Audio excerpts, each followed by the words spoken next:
Bonjour à tous et à toutes, je suis Adi, votre coach e-commerce. Alors, on va parler du forum de PrestaShop. Le forum de PrestaShop, eh bien, c'est un lieu d'échange où des professionnels comme moi de l'informatique et des clients, des utilisateurs, des e-commerçants comme vous s'échangent des informations. Alors, bien entendu, le forum, bien souvent, on l'utilise pour chercher un problème ou chercher une réponse à une question qui concerne le logiciel PrestaShop. Et c'est plutôt bien parce que ça va vous permettre à vous de pouvoir trouver une information au lieu de perdre du temps à la chercher par vous-même.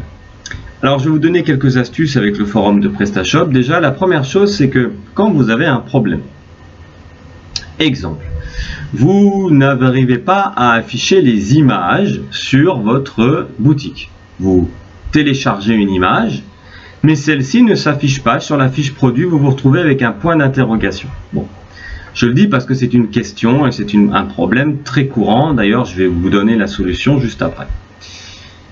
Quand vous avez un problème, eh bien, la première réflexe que vous devez faire, c'est aller sur google.fr.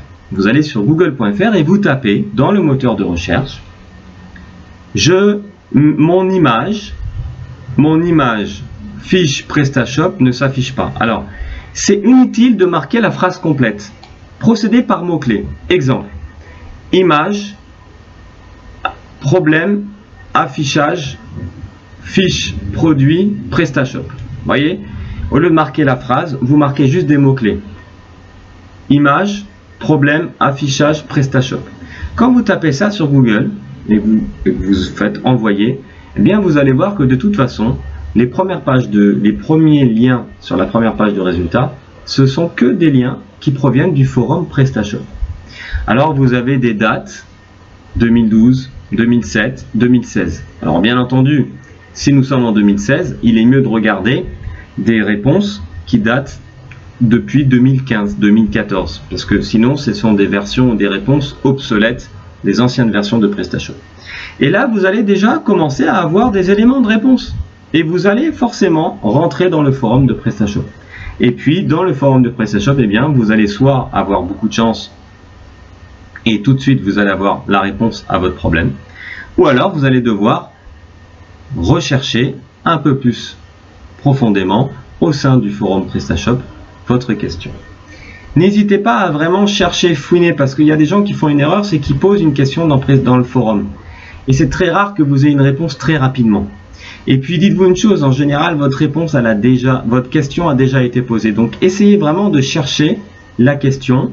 Alors il faut aller dans le forum, il faut affiner, donc il faut rentrer dans les différents niveaux de départements, si je puis dire, ou de thèmes.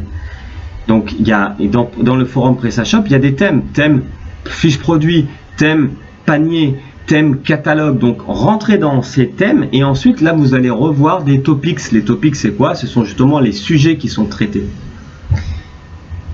Je vais vous donner quand même aussi la réponse à la question qui est très souvent récurrente, c'est pourquoi est-ce que quand j'upload mon image, je ne la vois pas sur ma fiche produit, je vois un point d'interrogation. C'est parce que bien souvent votre image est en PNG par exemple ou en GIF. Et si vous n'avez pas activé dans le back-office, dans l'onglet préférences images, que vous autorisez le PrestaShop à télécharger des images PNG, GIF, etc., bien vous ne les verrez pas tout simplement.